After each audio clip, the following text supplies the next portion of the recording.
मी राजेंद्र कोंडी बागवणे, राहणार कांबळेश्वर, तालुका बारामती. इथं आमचं 7 एकर क्षेत्र आहे आणि गेली परंपरेचा हा शेती व्यवसाय. आम्ही खरं तर नोकरदार, परंतु नोकरी करत करत शेतीचा छंद आहे म्हणून शेती करणं आनंददायक वाटतं. परंतु शेतीच्यासाठी लागणारी नैसर्गिक जी काही उपयुक्तता आहे त्याच्यामध्ये माती आणि पाणी हे दोन्ही घटक अति महत्त्वाचे आहेत. परंतु आमच्याकडे माती आणि पाणी दोन्ही खराब होत चाललेले आहेत.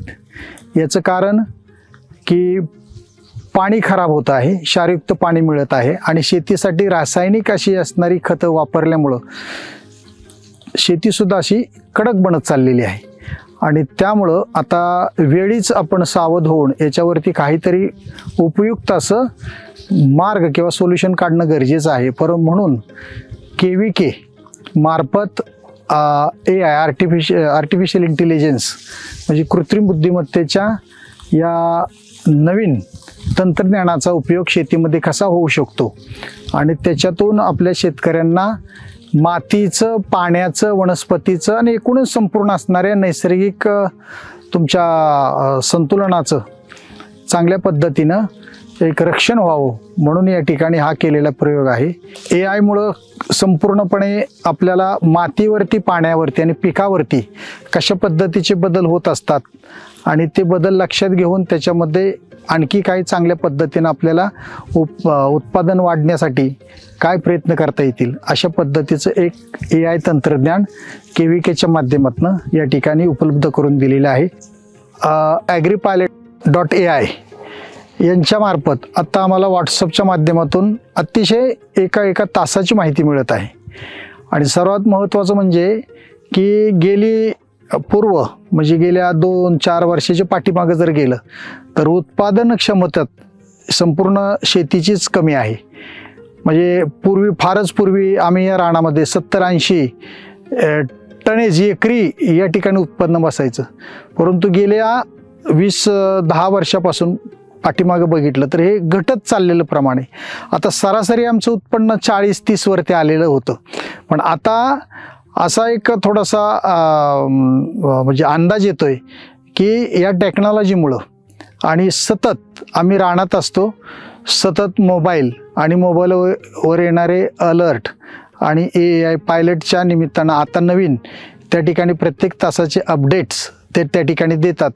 त्याची संपूर्ण माहिती वाचल्यानंतर आपल्याला कुठल्या ठिकाणी, कुठल्या बाजूला आणि कुठल्या परिस्थितीनुसार कुठले बदल त्याच्यामध्ये झालेले आहेत आणि त्याची ऊर्जित अवस्था, पिकाची वाढ म्हणा, मातीचा पोत म्हणा, हे सर्व त्या ठिकाणी लक्षात यायला सुरुवात झालेली आहे. आणि याच मार्गदर्शनातून उत्पन्न वाढीला चांगलाच फायदा होईल असं या ठिकाणी या पिकवाढीच्या किंवा आत्ताच्या सद्यस्थितीच्या पिकाच्या पद्धतीवरून हे लक्षात येत आहे. पूर्वी व्हायचं काय की पाणी आम्ही पाटपाण्याने द्यायचो. पाटपाणी आता बंद करून गेली 6 वर्ष आम्ही ड्रिप इरिगेशन चालवलं. परंतु ड्रिप इरिगेशन ते किती वेळ चालवायचं, कसं चालवायचं आणि त्याच्यामुळे ॲक्युरेट त्याला पाणी किती मिळतंय काय याची नोंद आमच्याकडे नव्हती कधी. म्हणून आता AI पायलटमुळं असेल किंवा असणाऱ्या तंत्रज्ञानामुळं खरं तर पाणी किती दिलं पाहिजे, कसं मिळालं पाहिजे याचं अचूक मार्गदर्शन या असणाऱ्या AI पायलटच्या माध्यमातून आम्हाला मिळत आहे.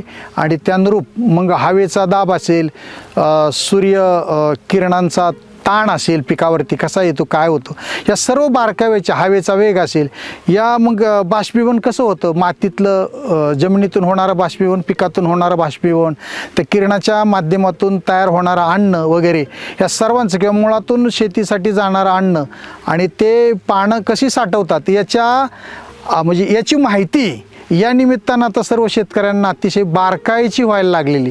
त्यामुळं तो आता अतिशय आनंदानं त्याचा वापर करून हे जे दिसतात पिकामधले बदल, ते बदल तुम्ही तुमच्या असणाऱ्या ह्या नवीन टेक्नॉलॉजीमुळे आम्हाला मिळायला लागलेले आहेत. त्यामुळे त्याचा एक निश्चित फायदा असा होतोय की आता बाजूचंच पीक पाहिलं तर आमच्याबरोबर या तारखेची लागण बरोबर होती, परंतु त्यांनी त्या टेक्नॉलॉजीचा वापर न करता त्यांचं पीक पाहिलं आणि आपण या टेक्नॉलॉजीचा वापर केल्यानंतर हे पीक पाहिलं तर याच्यामध्ये खूप असा फरक जाणवतो.